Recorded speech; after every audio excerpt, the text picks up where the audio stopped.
வணக்கம் நேயர்களே, இன்னைக்கு நாம பார்க்கக்கூடிய சிறப்பு பதிவு தமிழ் புத்தாண்டு பலன்கள். தமிழ் புத்தாண்டாகப்பட்டது ஏப்ரல் மாதம் 14ஆம் தேதி பராபவ வருடம் அப்படின்ற மாதிரியாக ஆரம்பிக்குது.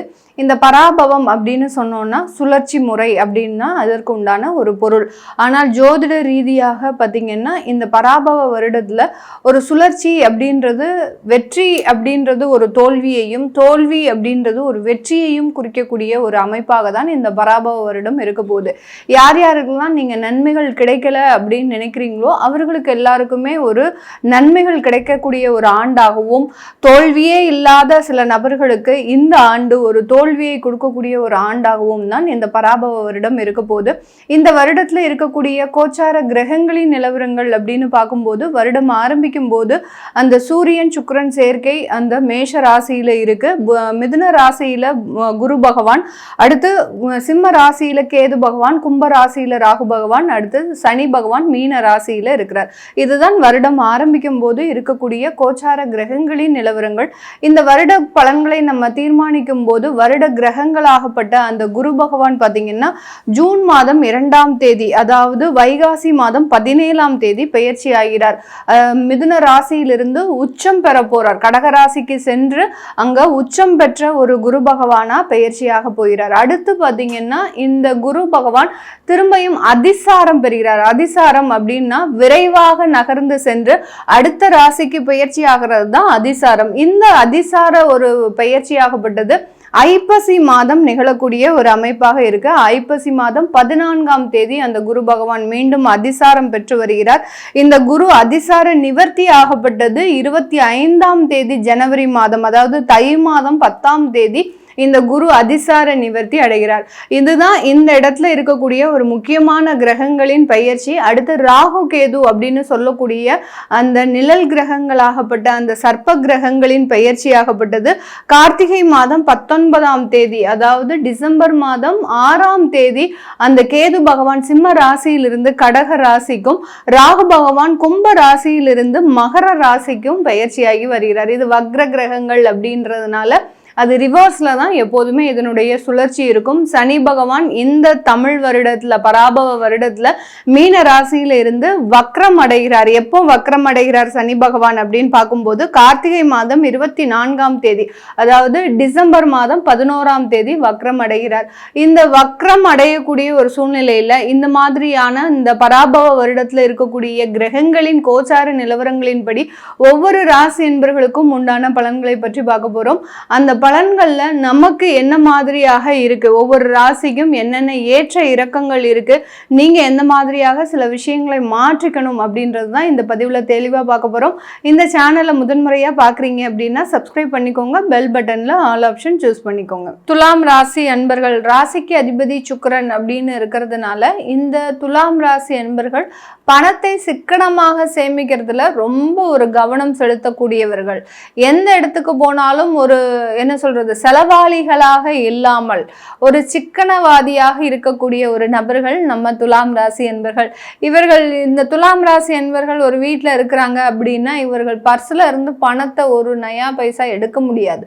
அந்த அளவுக்கு எந்த இடத்துல இவர்கள் வச்சிருக்காங்கன்னே தெரியாது.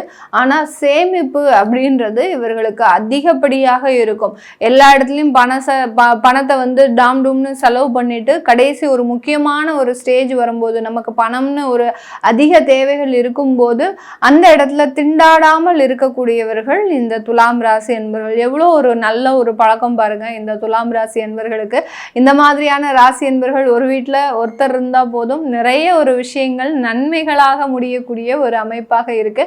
ஆனால் இந்த துலாம் ராசி என்பவர்களுக்கு கடந்த ஒரு 2 வருடங்களாக கடன் தொந்தரவு.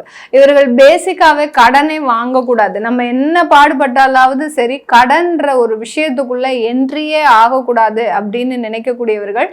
அந்த கடன் அப்படின்றது கடந்த 2.5 வருடங்களாக இவர்களை மிகவும் ஒரு மன வருத்தத்திற்கு ஆளாயிடுச்சு. ஏன்னா ஏதாவது ஒரு இடத்துல கடன் வாங்க வேண்டிய ஒரு கட்டாய சூழ்நிலை, திடீர் வேலை இழப்புகள். அந்த வேலை இழப்புகளை நீங்க எதிர்பார்த்திருக்கவே மாட்டீங்க. எப்படியும் ஒரு 6 மாசம் தள்ளிட்டேன், அதுக்கப்புறம் என்னால் அதை தள்ள முடியல, கடன் வாங்கக்கூடிய ஒரு சிச்சுவேஷன் வந்துருச்சு, அப்படியே வேலை கிடைச்சது, வேலை கிடைச்சா இருந்தாலும் அந்த இடத்துல எனக்கு போதுமான அளவுக்கு வருமானம் இல்லை இப்படின்னு ஏதோ ஒரு காரணம், அந்த கடன் வாங்குறதுக்கு 1000 காரணங்கள் கண்டிப்பாக இருக்கும். அந்த காரணங்களை எல்லாமே இவர்கள் அந்த துலாம் ராசி அன்பர்கள் எந்த சூழ்நிலையிலையும் அவாய்ட் பண்ணியிருப்பாங்க. ஆனா கடந்த 2 வருடங்களாக அதை அவாய்ட் பண்ண முடியாத ஒரு சூழ்நிலை.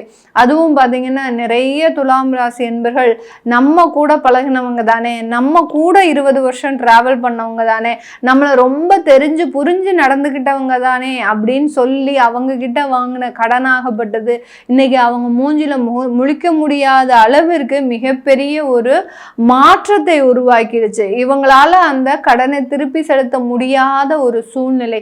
இந்த மாதிரியாகலாம் பலவிதமான பண நெருக்கடியில் மாட்டிக்கொண்ட இந்த துலாம் ராசி அன்பர்களுக்கு இந்த பராபவ வருடம் உங்களுக்குண்டான பண நெருக்கடியிலிருந்து மீட்டெடுக்கக்கூடிய ஒரு நேரமாக இருக்கும். ஏன்னா உங்களுடைய ராசிக்கு 10ஆம் இடத்துல குரு பகவான் உச்சம் பெற போறார். உச்சம் பெறும்போது உங்களுக்கு தொழில் ரீதியாக வேலை ரீதியாக நிரந்தர ஒரு வருமானங்களை அடையக்கூடிய ஒரு நேரமாக தான் இந்த துலாம் ராசி என்பர்களுக்கு இருக்கும்.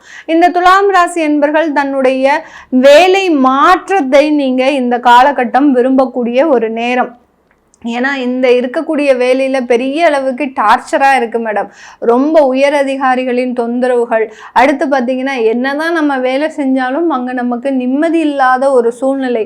அதிலும் பார்த்தீங்கன்னா இந்த துலாம் ராசி என்பவர்கள் இப்போதான் வேலைக்கு போயிருப்பாங்க பாருங்க. அதாவது ஒரு 2000 கிட்ஸ் எல்லாமே பார்த்தீங்கன்னா இப்போதான் வெளியில வேலைக்கு வந்திருப்பாங்க.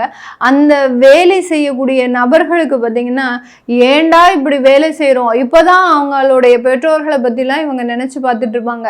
நம்மளுடைய தாய் தந்தையர் எவ்வளோ கஷ்டப்பட்டிருப்பாங்க, இப்படி ஒரு வேலையை இப்படி மற்றவர்களுக்கு அடிமையாக இருந்து வேலை செய்யணுமா அப்படின்ற மாதிரியான சில ஏக்கங்கள்லாம் வரக்கூடிய ஒரு நேரம். நிறைய துலாம் ராசி என்பவர்களுக்கு யங் ஜென்ரேஷனுக்கு வேலையும் கிடைக்காத ஒரு சூழ்நிலைகள். எவ்வளவோ நாங்கள் முயற்சி பண்ணியும் அந்த வேலையில எங்களுக்கு ஒரு கிடைக்காத ஒரு சூழ்நிலைகள் இருக்கு. எனக்கு எப்போ வேலை கிடைக்கும், இதுதான் ஒரே ஒரு கேள்வி. கண்டிப்பாக உங்களுக்கு இந்த ஏப்ரல் மாதத்துல இருந்து உங்களுக்கு வேலை கிடைக்கிறதுக்கு உண்டான முழு அமைப்புகளும் இருக்கு. யாருமே எந்த விதமான கவலையும் பட வேண்டாம். உறுதியாக ஏப்ரல் மாதத்துல உங்களுக்கு 15ஆம் தேதியிலிருந்து மே மாதம் ஒரு 1ஆம் தேதிக்குள்ள கண்டிப்பாக ஒரு வேலை அப்படின்றது உறுதியாக கிடைக்கக்கூடிய ஒரு நேரமாக இருக்கும். அடுத்து கணவன் மனைவி உறவுகள்ல இந்த துலாம் ராசி என்பர்கள் நிறைய ஒரு வெறுப்புகளை சம்பாதிச்சிருப்பாங்க. கல்யாணம் ஆகி 25 வருஷம் ஆச்சு மேடம், இன்னும் அவர் என்கிட்ட ஒரு நல்ல ஒரு விதமாக பேச மாட்டேங்கிறாரு, எல்லாத்துலயுமே ஒரு சலிப்பு அப்படின்றது இருக்கு, எப்போதுமே ஒரு சண்டை சச்சரவுகள், வீட்டுக்குள்ள ஒரு எதிர்மறையான ஒரு எண்ணங்கள், குடும்பத்துல ஒரு வாழ்றதுக்கே எனக்கு பிடிக்கல அப்படின்னு சொல்லக்கூடிய அளவிற்கு அந்த திருமணமாகி 25 வருஷம் கழிச்சு ஏற்படக்கூடிய பிரச்சனை தான் இவங்களால சமாளிக்க முடியாத பிரச்சனையாக இருக்கும். ஏன்னா இது நாள் வரைக்கும் எப்படி இல்லாமோ சமாளிச்சிட்டோம், ஆனா இனிமேல் வரக்கூடிய காலங்களை நாங்க எப்படி சமாளிக்கிறது அப்படின்னு தெரியாம இருக்கக்கூடிய இந்த துலாம் ராசி என்பர்களுக்கு உங்களுடைய கலத்திரம் சம்பந்தப்பட்ட சில பிரச்சனைகள் முழுமையாக தீர்வை தரக்கூடிய ஒரு நேரமாக இருக்கும். பெண்கள் இந்த காலகட்டத்துல முழுமையாக தொழில் சம்பந்தப்பட்ட முயற்சிகள்ல ஈடுபடக்கூடிய ஒரு நேரம். தனக்குன்னு ஒரு வருமானம் வரணும், தனக்குன்னு ஒரு மதிப்பு கிடைக்கணும், தனக்குன்னு ஒரு அங்கீகாரம் கிடைக்கணும், எஸ்பெஷலா அந்த குடும்பத்துல. ஏன்னா குடும்பத்துல இருக்கக்கூடிய நபர்கள் எப்போதுமே இவர்களை அவமானப்படுத்தியும் அசிங்கப்படுத்தியும் நீலாம் ஒரு பைசாவுக்கு பிரயோஜனம் கிடையாது. ஏன்னா சின்ன சின்ன சேமிப்பை செய்தவர்கள் இந்த துலாம் ராசி பெண்கள்.